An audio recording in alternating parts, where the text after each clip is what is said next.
Oke, salam jumpa kembali. Selamat datang di ini sesi keempat untuk mata kuliah rantai manajemen, supply chain management ya, rantai pasokan. Nah, di inisiasi yang keempat ini akan membahas mengenai strategi kolaborasi dan integrasi dalam rantai pasokan. Nah, seperti biasa, diharapkan Anda aktif dalam menyimak materi, memahami materi, mengikuti diskusi, ya, dan mengerjakan latihan tesnya, gitu. Serta jangan lupa untuk menjawab diskusi dengan baik, gitu ya. Nah, capaiannya pada pertemuan kali ini diharapkan kalian dapat menjelaskan strategi dalam rantai pasok, gitu ya, dan CPFR serta mampu menjelaskan tentang pengembangan dari strategi rantai pasok berdasarkan kondisi ketidakpastian produk oleh konsumen dan kekuatan rantai pasok yang dimiliki secara internal.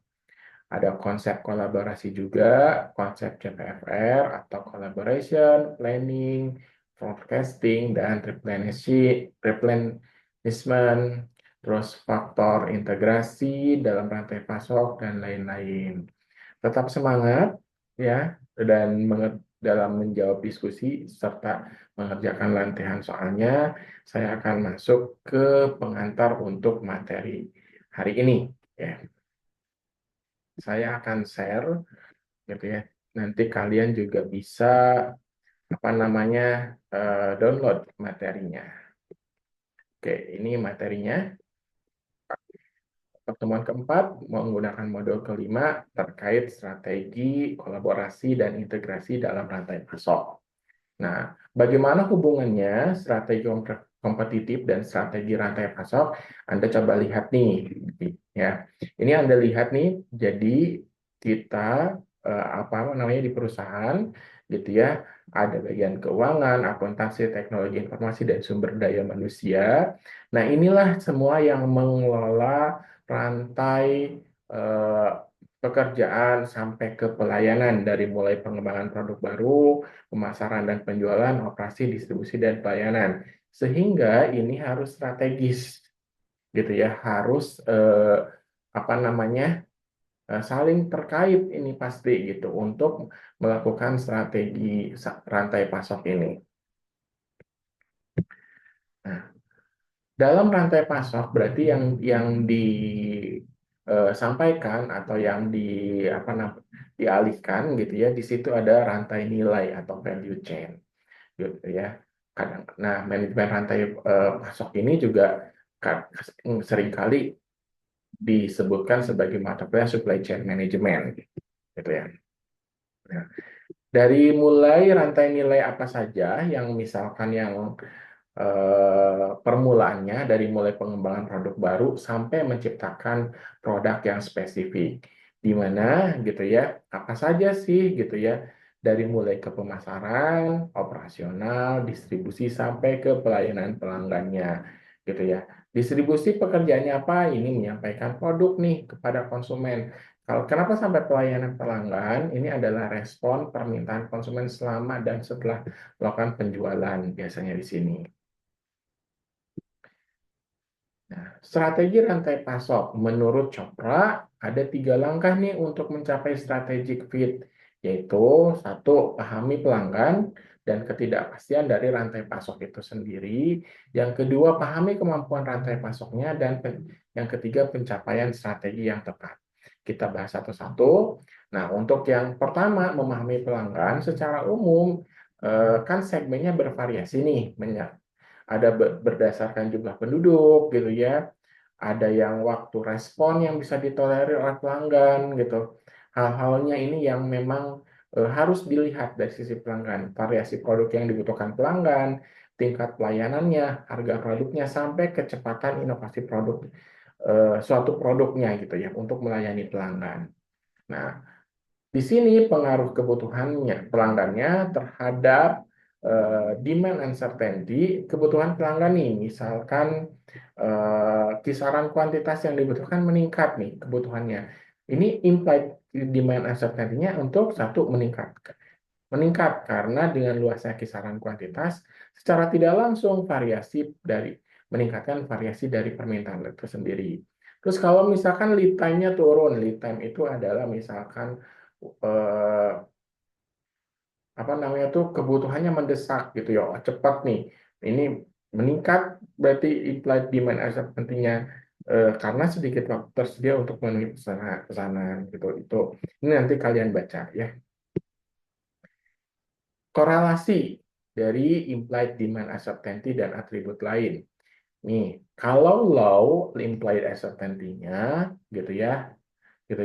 Eh, Kalau lihat dari margin produknya, implied uncertainty rendah, implied uncertainty-nya tinggi, bisa tinggi gitu ya. Kalau misalkan eh, apa namanya tuh rata-rata kesalahan peramalan biasanya ininya juga cuma 10%, ini 40 sampai 100%. Nah, ini nanti bisa kalian baca atau cek sendiri ya. Tadi strategi rantai pasok yang kedua, memahami rantai pasok. Jadi memahami rantai pasokan si perusahaan itu sendiri. Ya. Untuk itu diperlukan supply chain responsiveness yang mencakup kemampuan si rantai pasok itu sendiri untuk melakukan tindakan sebagai berikut. Bagaimana nih respon terhadap permintaan yang beragam? Nah, kita harus tahu nih rantai pasok kita responnya seperti apa. Perpendek lead time, memahami variasi produk yang besar. Jadi kelihatan oh variasi produknya seperti apa. Yang keempat, membangun produk yang inovatif. Yang kelima, tingkat pelayanan tinggi dan ketidakpastian dari rantai pasokan itu sendiri. Gitu. Jadi kalau misalkan dari responsiveness-nya gitu ya, bisa digambarkan kurva seperti ini. Gitu ya. Ini cost gitu ya. Cost-nya gitu ya. Ini responsifnya. Artinya cost-nya semakin high, gitu ya, maka responsifnya high. Low, maka semakin low, gitu ya. Yang ketiga, langkahnya adalah pencapaian strategi yang tepat. Langkah ketiga ini memastikan bahwa yang telah dilakukan dalam rantai pasok itu konsisten dengan kebutuhan pelanggan dan ketidakpastian rantai pasok. Tingkat responsiveness dalam rantai pasok harus konsisten dengan tadi implied uncertainty-nya, gitu ya. Nah, bisa dicek di sini, digambar dari zona strategic fit-nya, bahwa ketika certainty demand ke sini, ini uncertainty, berarti dari sini semakin pasti demand-nya atau permintaannya ini semakin tidak pasti, maka responsifnya juga ini semakin tinggi, yang ini semakin apa namanya itu rendah, semakin efisien. Maka grafiknya ke sini, ya seperti itu. Nah, ada yang dinamakan lead time. Lead time itu waktu yang dibutuhkan gitu ya atau waktu tunggu antara pemberian order sampai barang itu dikirimkan gitu ya. Sedangkan dalam pandangan pemasok, tadi kalau pandangan pelanggan ya, kalau pandangan pemasok lead time itu waktu yang dibutuhkan mengkonversi sebuah order dalam bentuk kas atau dalam bahasa sederhananya total waktu dalam hal modal kerja di mana sejak material pertama kali datang nih atau dibeli dengan pembayaran dari pelanggan diterima gitu ya. Jadi ada kalau dari sisi pelanggan, lead time itu adalah the order to delivery cycle. Kalau dari sisi pemasok, lead time itu adalah the cash to cash cycle gitu ya. Jadi balik lagi ya. Apa itu the order delivery cycle dalam pandangan marketingnya gitu ya. Ini yang dibutuhkan sejak order pelanggan diterima sampai dikirimkan. Jadi ini krusial nih langkah yang harus ditempuh untuk harus diperpendek nih lead time-nya. Elemen penting dalam order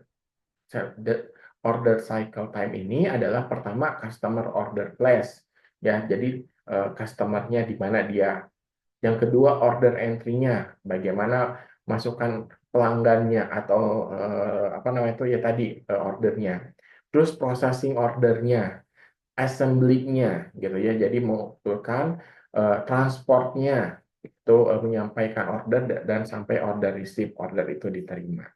Itu adalah order cycle time-nya gitu ya. Kalau cash to cash ini adalah waktu yang dibutuhkan mengkonversi dari order menjadi bentuk kas, gitu ya. Nah, hal ini menyangkut berapa lama sih produk itu keluar, sejak dari pengadaan bahan baku sampai barang jadi. Karena proses tersebut, gitu ya, ada sumber daya yang dipakai serta modal kerja untuk pembiayaan.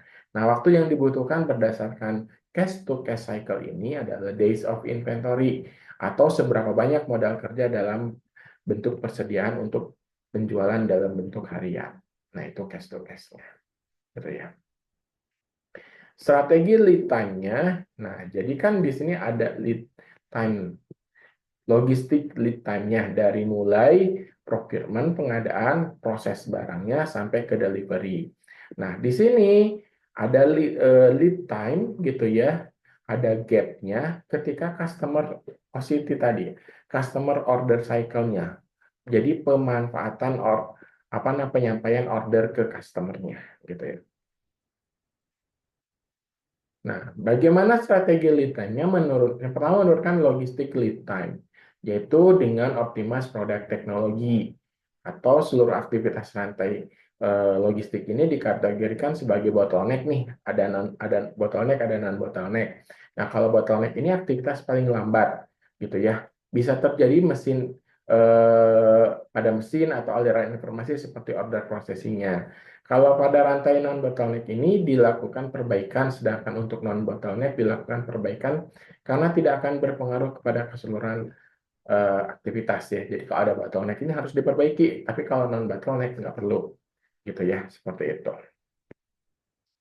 Yang kedua, improve visibility of demand-nya, yaitu memperpanjang customer order cycle-nya.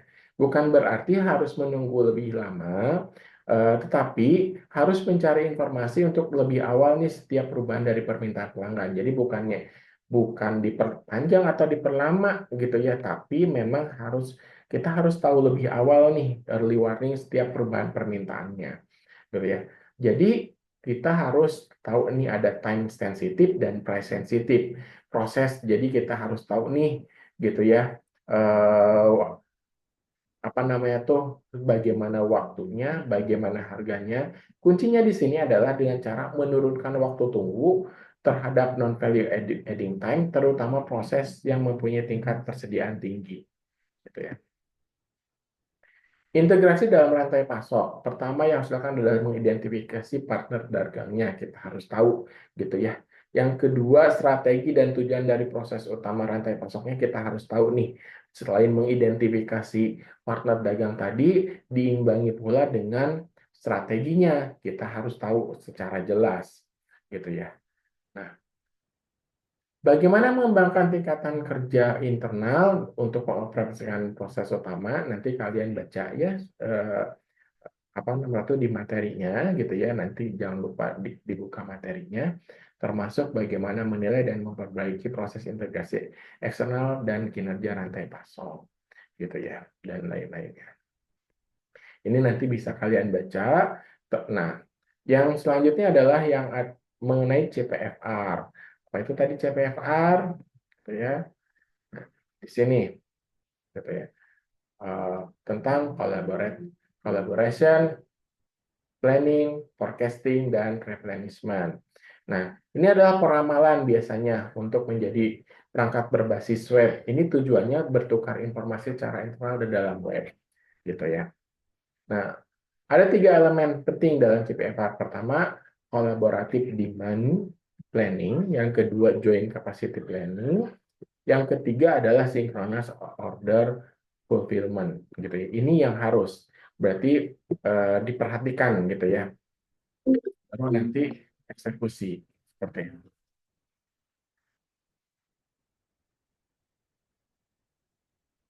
Oke.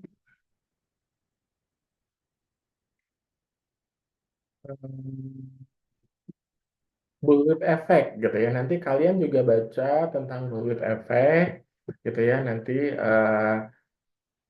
bagaimana nih bullwhip effect ini kurang koordinasi rantai pasok dan bullwhip effect itu nanti bagaimana dampak informasi terhadap bullwhip effect juga bagaimana nanti kalian baca ya. termasuk metode mengatasi bau efek.